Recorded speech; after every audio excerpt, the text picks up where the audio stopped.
Ada sebuah kisah unik dalam kehidupan rumah tangga Abu Talha dengan Ummu Sulaim yang diangkat dalam banyak riwayat yang sahih.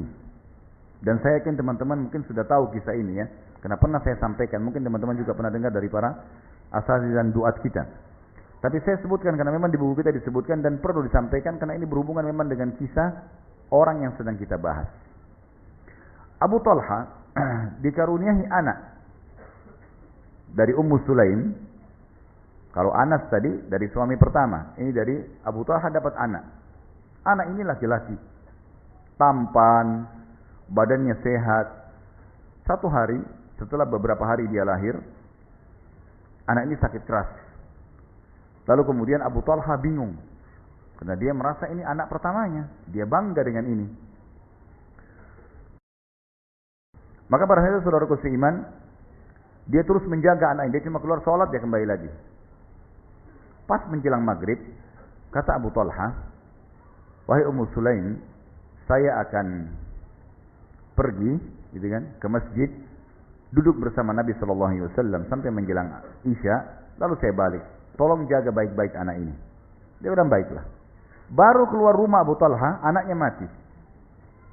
Anaknya meninggal dunia. Lalu Ummu Sulaim berkata kepada Anas, anaknya, dan orang-orang ada di rumahnya, ada beberapa orang pembantunya di rumah, dia mengatakan, saya memohon dan meminta kepada kalian, jangan ada yang sampaikan ke Abu Talha tentang keadaan anaknya, sampai saya sendiri ceritakan. Kata mereka, baiklah. Lalu kata Anas radhiyallahu anhu, saya menyaksikan ibu saya dandan yang belum pernah dandan sebelumnya secantik itu. Dengan sangat cantik, sangat wangi, rumah dibersihkan, lalu dia masak masakan yang sangat enak. Sambil menunggu Abu Talha balik. Habis Isya, Abu Talha balik. Ummu Sulaim yang merupakan ibunya anak itu, biasanya ibu-ibu perempuan lebih banyak terkena perasaan. Tapi lihat bagaimana dia melakukan ini karena keimanannya.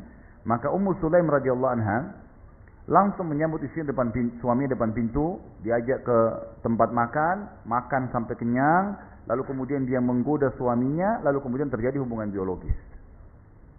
Setelah selesai, Abu Talha sudah kenyang, kemudian juga syahwatnya sudah terpenuhi, jiwanya sudah merasa tenang, baru kemudian Ummu Sulaim bertanya, wahai Abu Talha, bagaimana menurut kamu kalau seandainya ada tetangga minjamin kita sesuatu, lalu dia minta kembali. Ada orang pinjamin sesuatu lalu dia minta, dia pemiliknya. Kita tahan atau kita kembalikan? Kata Abu Talha, demi Allah harus dikembalikan. Haknya orang, gitu. Lalu kata Ummu Sulaim, kalau begitu berharaplah pahala dari Allah karena anakmu sudah diambil oleh pemiliknya, oleh Allah. Abu Talha tiba-tiba marah, lalu mengatakan, hai Ummu Sulaim, bagaimana bisa kau membiarkan saya makan sampai kenyang, kau membiarkan saya menikmati tubuhmu, lalu kemudian kau tidak menyampaikan tentang kematian anakku? Aku akan laporkan kepada Nabi SAW.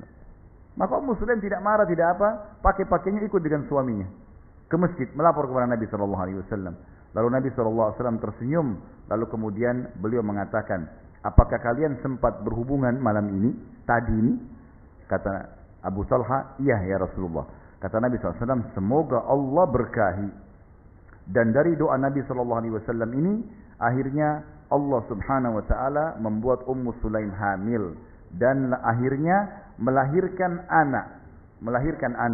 Dalam sebuah riwayat disebutkanlah anak laki-laki. Dan diberi nama Abdullah. Abu Talha bertemu dengan Nabi SAW sambil membawa bayi yang baru dilahirkan Ummu Sulaim setahun kemudian ya, 9 bulan kemudian. Lalu kemudian kata Abu Talha, aku meletakkan,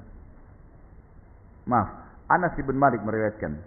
Anas bin Malik mengatakan, aku membawa adikku yang baru lahir dari ayahku Abu Talha, dari suami ibuku Abu Talha, dan aku membawa dan meletakkan adikku di pangkuan Nabi SAW.